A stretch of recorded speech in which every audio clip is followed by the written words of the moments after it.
Alors, on s'était arrêté sur ce transparent, sur la notion de substitution, mais avant d'aller plus loin, je vais vous donner une petite vue d'ensemble de ce qu'on va faire maintenant.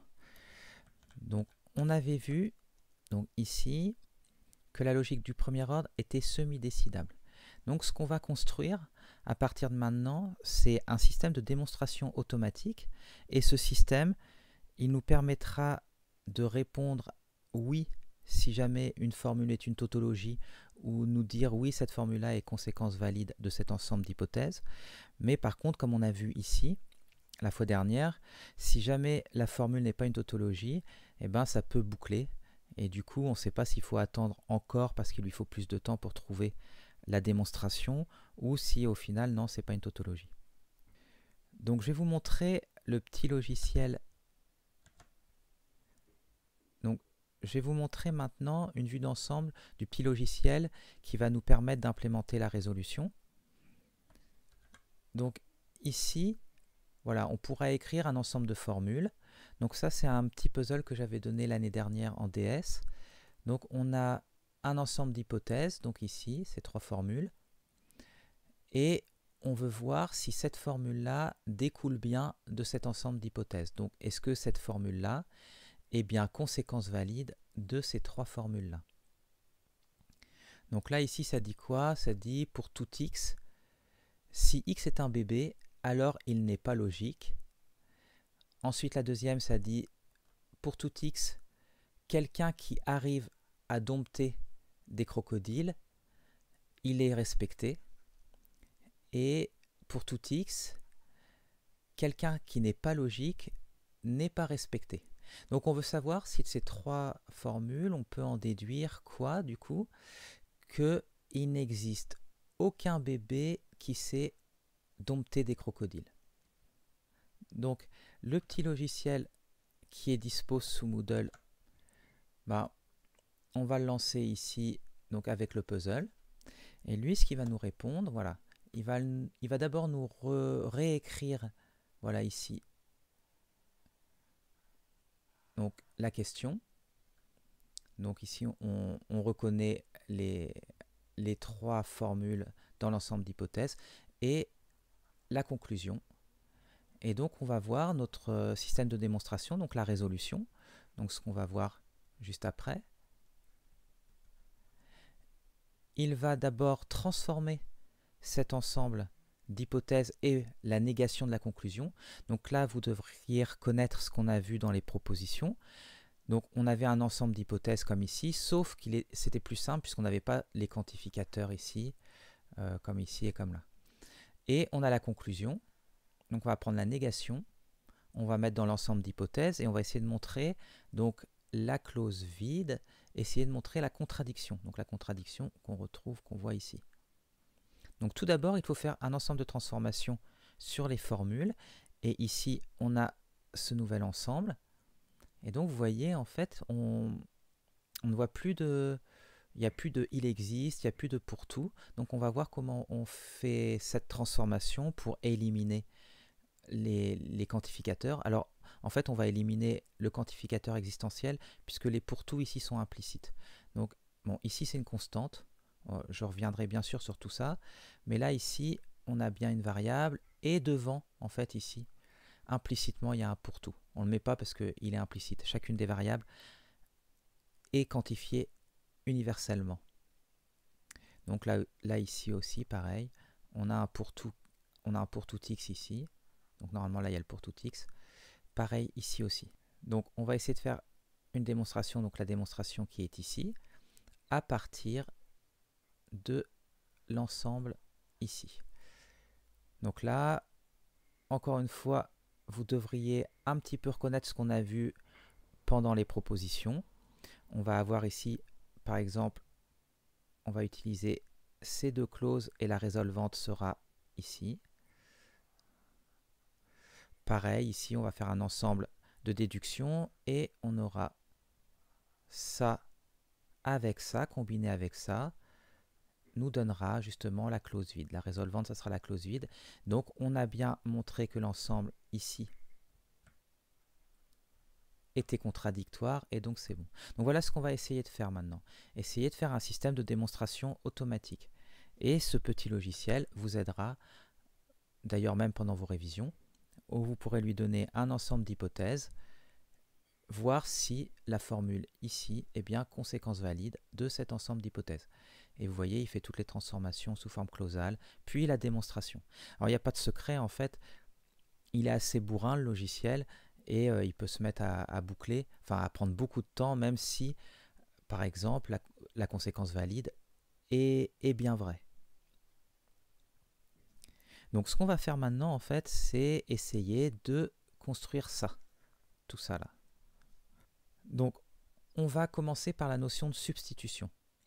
Donc ça, on s'en servira dans l'unification, dans notre système de démonstration automatique. Donc l'unification, ça devrait vous rappeler quelque chose. Donc prologue. Donc vous avez dû voir ça, vous avez eu ça en prologue. Donc on va voir d'abord la substitution dans les termes, puis la substitution dans les formules. Donc une substitution, on avait déjà vu ça. Donc on avait vu ça pour les environnements. Donc c'est juste une fonction en fait qui va nous associer à une variable un terme. Donc à y ici, ça va nous associer 0 et à x ici, f de z. Maintenant, pour substituer dans un terme, on va utiliser cette fonction-là. Elle prend ici la fonction de substitution et ici le terme. Et comme on peut le voir ici, si je veux appliquer cette substitution-là à ce terme-là, on va obtenir ça. Alors, la notion importante, c'est qu'il faut substituer en parallèle, en fait. Je ne vais pas d'abord, par exemple, pour le x plus y plus z, je ne vais pas d'abord faire, ok, ben je vois le x ici, donc j'associe, je remplace ça par 1 plus z plus, donc le y plus z, et ensuite, j'applique celle-là. Donc ici, ça modifierait ça et ça. Ça, c'est pas correct. On voit bien ici, dans le résultat, là, on a d'abord, donc pour le x plus y plus z, on a substitué le x, mais aussi le z ici en même temps. Donc ça nous a bien donné, donc le x, on remplaçait par donc, ce qui est ici, 1 plus z. Le y, ça n'apparaît nulle part ici, donc ça reste tel quel. Et le z qui est ici, eh ben, ça nous donne f de t. Donc voilà le résultat qu'on retrouve ici. Donc juste pour vous commenter le code, on va aller regarder ça.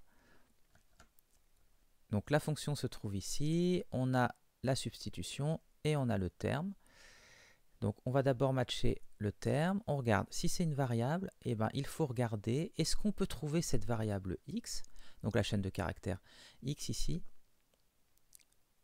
dans notre fonction de substitution. Alors que fait le try apply d?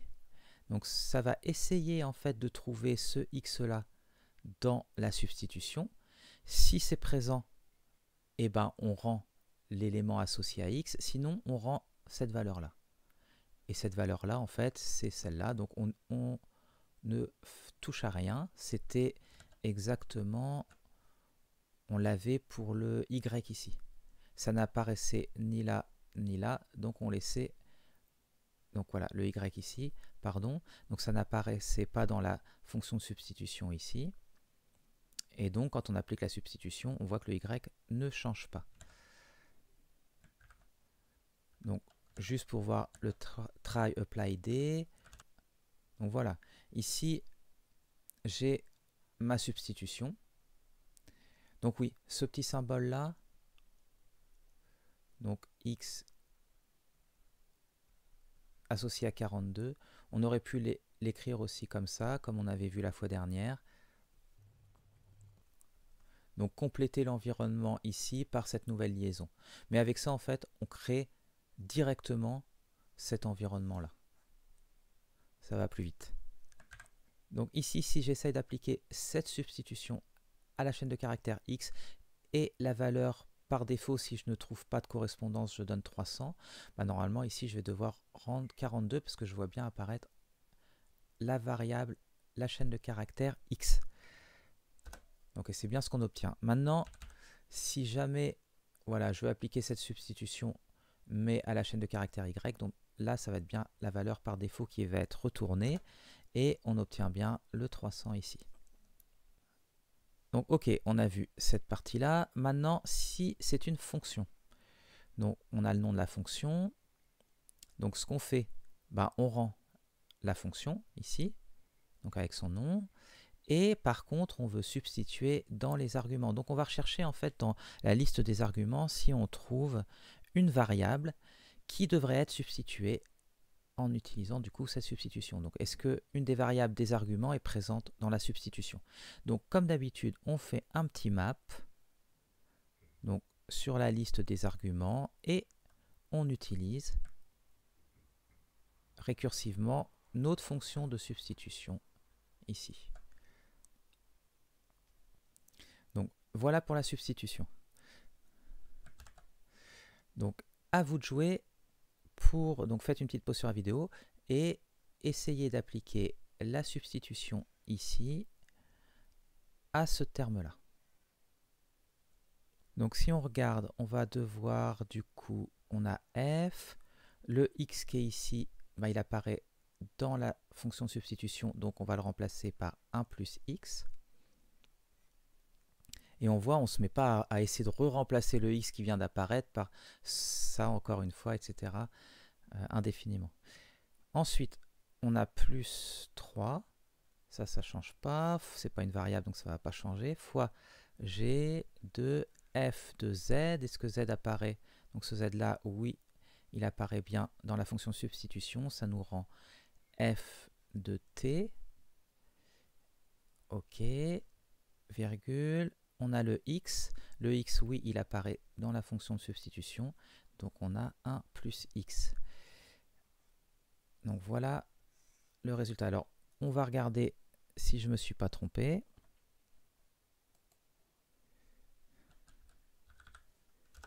Et on obtient bien f de 1 plus x plus 3 fois ça, donc g de f de t, donc ce qu'on a bien là, et le 1 plus x ici, donc c'est ok, ça marche bien. Ok, donc maintenant on va voir quelque chose d'important. Là, il faut faire attention en fait quand on fait une substitution.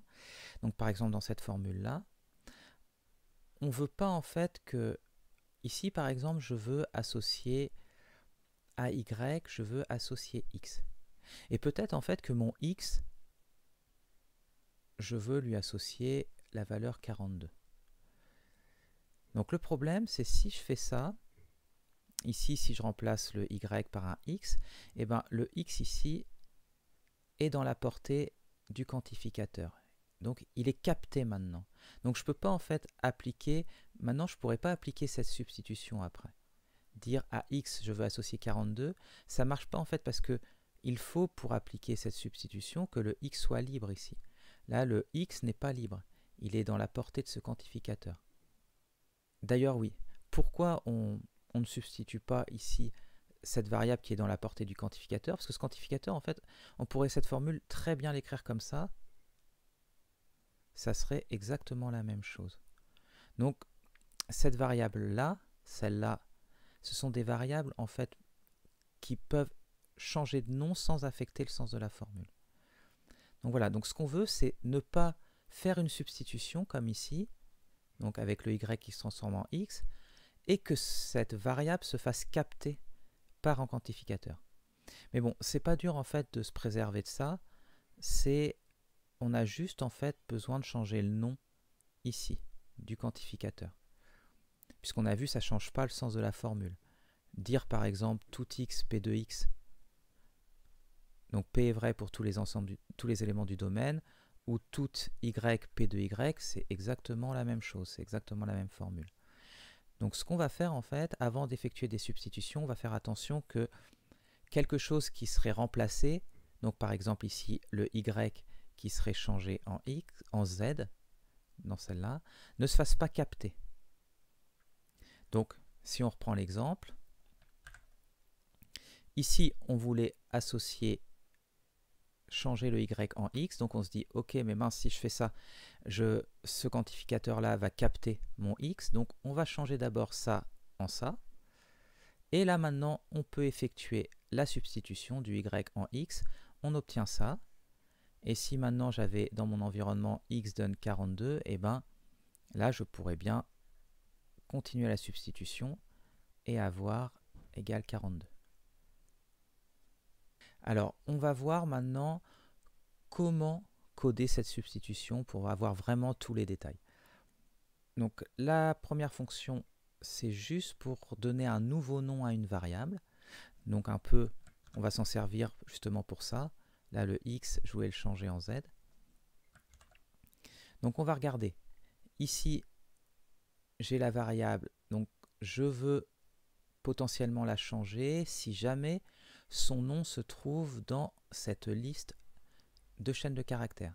Donc cette chaîne de caractères x, si jamais on ne la trouve pas dans cette liste-là, dans vars ici, je garde le même nom, x. Sinon, si jamais je la trouve dans la liste de variables, eh ben, je lui associe à cette chaîne de caractères x un petit prime. Mais le problème, c'est que c'est possible en fait que x' soit aussi dans la liste de variables, donc il faut rappeler récursivement. Donc on voit bien ici, par exemple, le x, la chaîne de caractères x, elle ne se trouve pas là-dedans, donc on rend x tel quel. Ici, la chaîne de caractères x, elle se trouvait ici, donc je rends x'. Et là, la chaîne de caractères x, elle se trouve là, donc je la transforme en x', mais il s'avère que x' est aussi présent, donc on transforme tout ça en x secondes. Donc maintenant, voilà la fonction de substitution. Ok, donc elle se trouve ici. Donc la partie plus délicate, en fait, c'est là. Il y a quelques subtilités. Donc je veux appliquer ma substitution dans la formule fm. Donc je vous rappelle ce qu'on avait vu juste avant. Donc cette fonction de substitution ici avec un t devant comme pour terme, on appliquait la fonction de substitution juste dans un terme. Donc maintenant ici celle-là, c'est pour appliquer à une formule. Donc bien sûr on va se resservir de ça dans subst. Alors comment ça marche? Comme d'habitude, on fait du pattern matching sur la formule fm.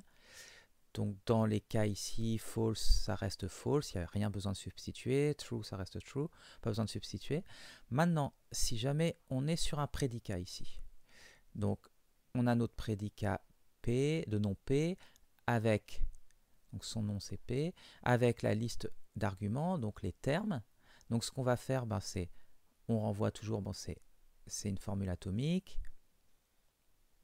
Le nom ne change pas, bien sûr. Et comme d'habitude, on fait un map pour faire quoi? Pour substituer dans les arguments, donc qui sont des termes, et ben on applique la substitution pour chacun des arguments. Donc je vous rappelle, les arguments d'un prédicat, ce sont des termes. Donc c'est là où on utilise la fonction qu'on a vue tout à l'heure, la substitution dans les termes. Maintenant, si jamais on a un node de P, c'est simple. La formule, c'est toujours un node, sauf qu'on appelle récursivement la substitution sur P. Donc AND, OR implique, si et seulement si, c'est exactement le même principe. Ça reste un AND, bien sûr, pour le AND. Et on applique récursivement la substitution pour la formule P et ici pour la formule Q. Donc où ça va être plus compliqué, c'est pour le pour tout et le il existe. Donc ici, pour tout x, j'ai la formule P. Donc ici, c'est tout x P. Donc qu'est-ce que je fais? Je vais appeler une fonction auxiliaire, celle-ci donc qui est définie là. Donc on va appliquer cette substitution à P. On va dire que la variable c'était x, là le pour tout, la variable du pour tout. Et ici, le make for all, c'est juste un constructeur nous permettant de faire un pour tout. Donc je vais vous le montrer, il est ici. Voilà, il est là. On voit, je lui donne la variable, donc la chaîne de caractères, la formule, et ça me rend un pour tout. Donc c'est juste un constructeur. Pareil pour existe ici, variable, formule, et ça nous rend un il existe. Donc en gros, je délègue tout le travail à cette fonction-là. Et ça, c'est juste pour lui dire, ben, on voit que c'est le même code entre ces deux lignes-là, sauf bien sûr pour quel va être le quantificateur à créer. Donc voilà, le cœur du travail se trouve ici. Et il y a quelques petites subtilités. Donc pour décrire cette fonction-là, je vais utiliser la formule suivante, tout x p de xy, et la substitution à x, on va associer par exemple g de w, et à y, f de xz par exemple. Donc je vous rappelle ici x, bah, c'est la variable du quantificateur, et p, c'est la formule du quantificateur. Donc par exemple ici on aurait notre x, c'est celui-là, et la formule p, ce serait ça. Donc ce qu'on va faire dans un premier temps, c'est regarder dans le if, donc le test ici, c'est pour voir est-ce qu'il est nécessaire de renommer le x ici. Donc là, on voit que oui. Pourquoi? Parce que quand on va substituer, donc le y ici va se transformer en ça. Et dans ça, on a un x. Donc si on laisse tel quel, ce x-là sera capté par ça, ce qu'on ne veut pas. Donc comment marche le test? Donc ici, on va d'abord regarder les variables libres dans la formule P. Donc ici, notre formule, c'est ça. Donc les variables libres, c'est x et y. Donc je vous rappelle ici, on ne regarde que la formule là. On ne regarde pas le quantificateur qui est devant, donc les variables libres, il y a bien x aussi. Ensuite, j'enlève x. Pourquoi? Parce que bien sûr, comme x sera dans la portée de ce quantificateur, il n'est pas dans les variables libres, donc on l'enlève. Ce que fait le subtract. Maintenant, on va tester. Est-ce que je peux trouver une variable y dans cette liste-là? Bon, là, il n'y en a qu'une à tester. Telle que quoi? Je vais appliquer ici la substitution à cette variable-là. Bien sûr, si je trouve rien, s'il n'y a rien d'associé à y, eh ben je laisse la variable telle qu'elle. Sinon, eh ben, je lui applique la substitution. Donc là, ce que j'obtiendrai, c'est f de xz. Et on va regarder les variables libres dans ce terme. Les variables libres dans ce terme, c'est quoi? C'est x et z. Donc maintenant, on regarde, est-ce que le x, donc du quantificateur, il se trouve là-dedans? Si oui, donc là en l'occurrence oui, eh bien il faut que je renomme. Donc il faut que je renomme ce x-là. Donc la partie ici, ça va s'occuper justement de ce renommage. Et on va utiliser le variante qu'on avait vu précédemment. Donc comment ça marche? Donc ici, ce qu'on va faire en gros, c'est de dire, ok, après substitution, quelles sont les variables libres qui existent? Et justement, je ne veux pas utiliser comme nom aucune de ces variables libres. Donc là, si on regarde, c'est ce que ça fait, ça. On applique la substitution. Donc, mais on fait un petit truc particulier ici. Donc on applique la substitution dans la formule P, mais on va retirer en fait la liaison, toute une liaison éventuelle entre x et quelque chose. Donc entre le x ici, c'est ce x là, et quelque chose. Donc si on prend notre substitution ici pour illustrer. Donc notre formule, je rappelle, c'est p de x, y. Maintenant, dans notre substitution, on associe x à quelque chose. Mais ce x-là, je ne veux pas le substituer. Pourquoi? Parce que n'oubliez pas, il y a un quantificateur devant. Et si je veux, dans ma substitution, j'ai x comme ici, g de w, ça passe pas le quantificateur. Je vous rappelle que le nom ici, c'est pas important. Donc ça pourrait être très bien, par exemple, je vais mettre un prime ici. Donc on voit bien que ici, alors que ça c'est équivalent au tout x p de xy, là-dedans, il n'y aurait rien à substituer. Le x, on ne le voit plus apparaître. Donc c'est pour ça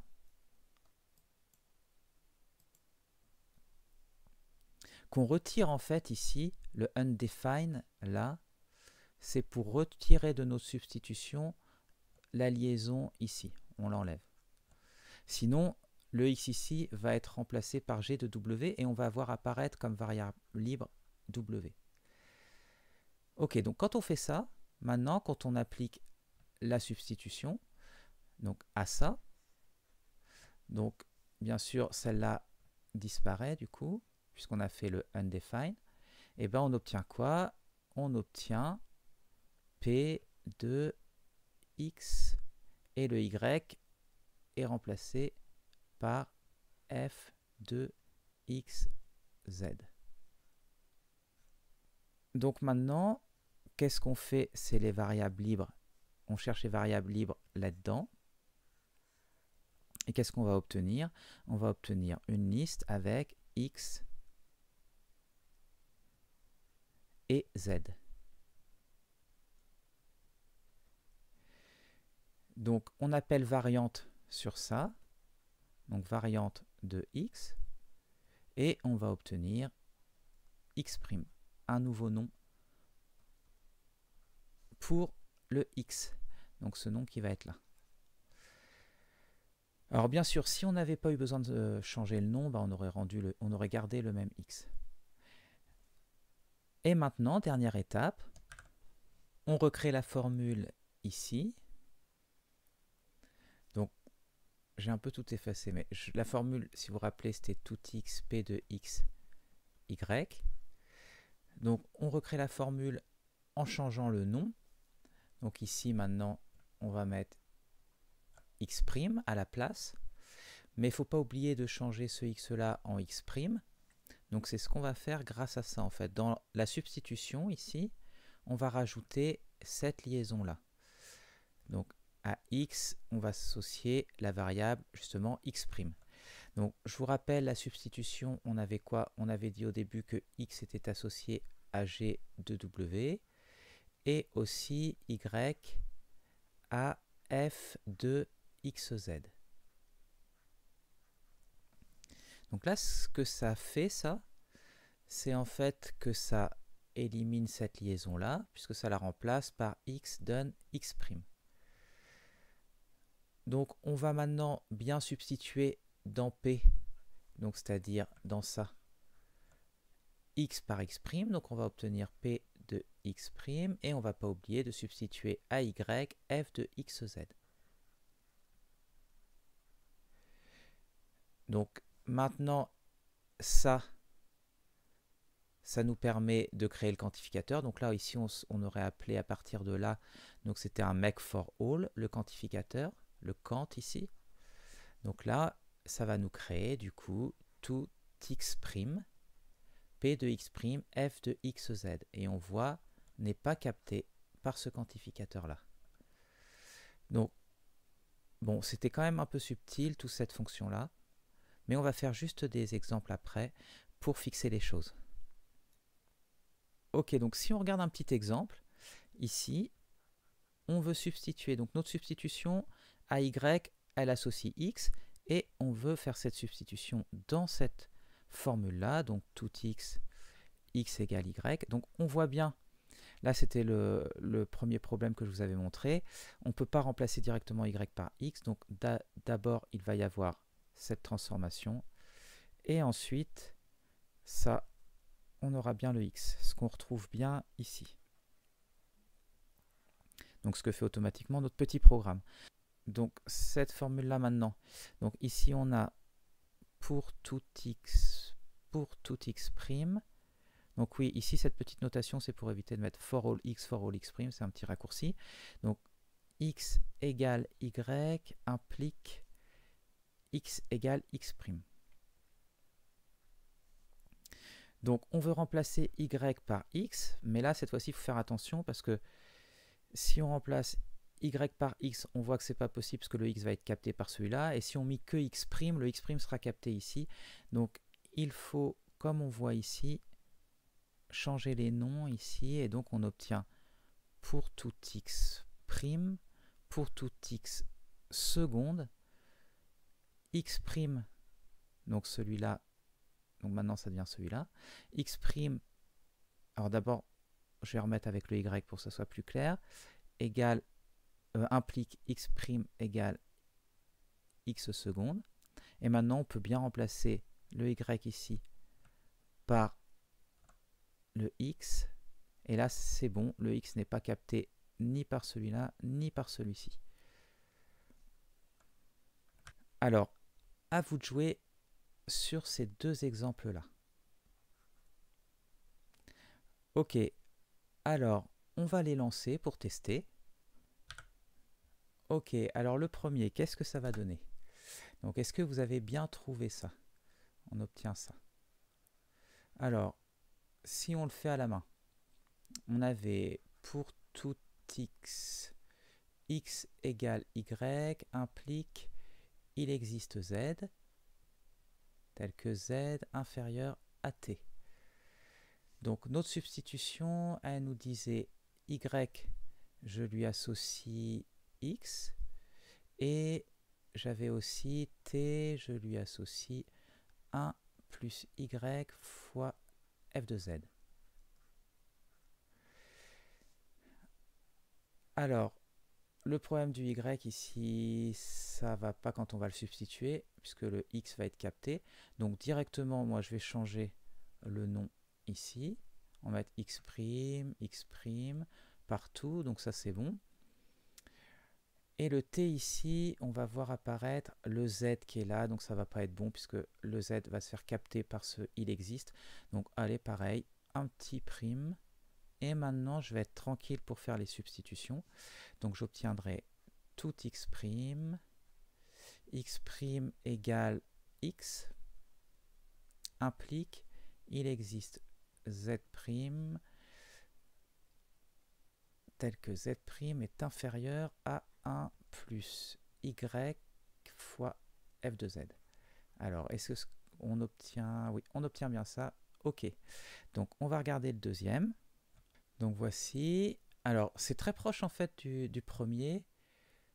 Donc, si on regarde, la différence, elle va se situer ici, par rapport à là. Sinon, la formule est la même. Donc, qu'est-ce que ça nous donne? Ça nous donne ça. Je ne sais pas si vous avez trouvé ça. Donc, je vais regarder. Donc, on avait le pour tout x, x égale y, implique il existe z, z inférieur à t, comme tout à l'heure. Et maintenant, la substitution. Donc, dans notre substitution, on a z associé à x. Donc, ici, j'ai pas de problème là. Donc, ici, d'ailleurs, on le voit, ça n'a pas changé. Par contre, alors, ça montre en fait que le z qui est ici, là, il passe pas en fait ce truc-là. Ici, je ne vais pas voir apparaître un x ici. Ok, comme je l'expliquais tout à l'heure quand on a vu le code, ici, bien sûr, cette variable z, on dit qu'elle est muette, je pourrais la remplacer par n'importe quelle autre variable. Donc par contre, comme quand on va remplacer le t comme tout à l'heure, on va avoir un z, il faut changer ici, donc on peut mettre z'. Et c'est bien ce qu'on obtient ici. Donc ça marche bien. Ok, juste une petite propriété similaire à ce qu'on avait vu dans les propositions. Donc on dit que, ici on voit, si une formule est une tautologie, n'importe quelle instance de cette formule obtenue par substitution en est une aussi. Mais en fait ça va me permettre de faire un lien avec une question que j'avais eue sur le Discord. Si une formule est une tautologie et que je peux remplacer des variables par quelque chose, donc la substitution va remplacer des variables par quelque chose, imaginons que ça veut dire que j'ai quelque chose dans ce genre-là, tout x, p de x, y. Mais ça veut dire finalement que cette formule-là, elle a une variable ici, le y qui est libre, et si jamais cette formule est une tautologie, ça veut dire qu'elle est vraie pour n'importe quel environnement aussi. Donc ça veut dire que le y ici, c'est vrai qu'on peut le considérer comme un pour tout y. Si la formule ici, je vous dis que c'est une tautologie avec une variable libre, ça veut dire que pour n'importe quel environnement, comme on avait vu dans la définition, ça doit être vrai.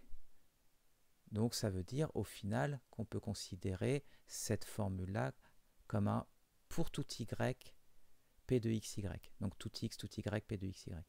Mais bon, là ici, ce théorème, il nous dit que le y ici, bah, du coup, si je vous dis que ça c'est une tautologie, je peux substituer ce que je veux à la place du y, ça sera toujours vrai. Donc maintenant, on va arriver à une série de transformations, vous allez voir, qui va nous permettre de passer d'un ensemble de formules à un ensemble de formules sous forme clausale. Donc là, ça fait le lien maintenant avec ça. Donc on part d'un ensemble de formules ici. On va les transformer sous une autre forme, ici.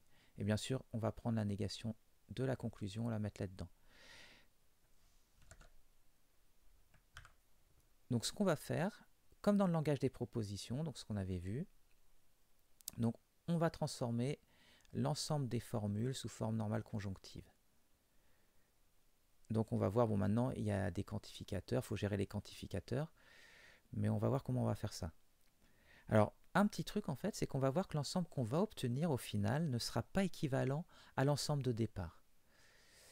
Alors ça pourrait sembler problématique, mais on va avoir une propriété intéressante pour nous, c'est que si l'ensemble de départ est contradictoire, si et seulement si l'ensemble transformé ensuite l'est aussi. Et si vous vous rappelez, la résolution, en fait, elle cherche à montrer qu'un ensemble est contradictoire, donc du coup, ça sera OK pour nous. Donc les transformations qu'on va voir, ça va nous permettre en fait d'adapter le système formel de résolution qu'on avait vu dans le langage des propositions au langage des prédicats.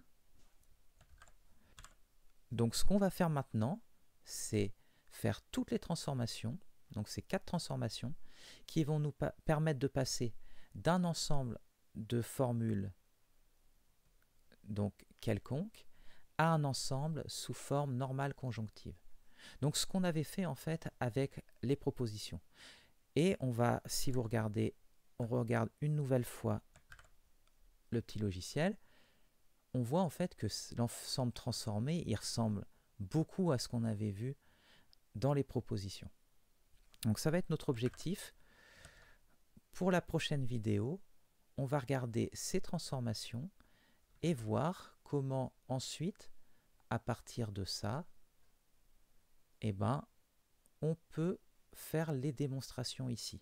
Donc c'est là où on va voir apparaître notamment la notion d'unification, donc les substitutions qu'on vient de voir, pour gérer en fait les variables qui s'unifieront avec d'autres termes pour pouvoir faire des résolvantes. Donc on voit un exemple ici. Voilà, on obtient ça. Mais on voit ici que on a non-baby avec x qui est une variable. Ici, on a baby avec une constante. Et ben, on va pouvoir unifier x avec la constante et c'est ce qu'on obtient ensuite en résultat. Donc la résolvante, on voit qu'elle a son paramètre, c'est la constante cx. Donc, mais on va revoir tout ça dans la prochaine vidéo.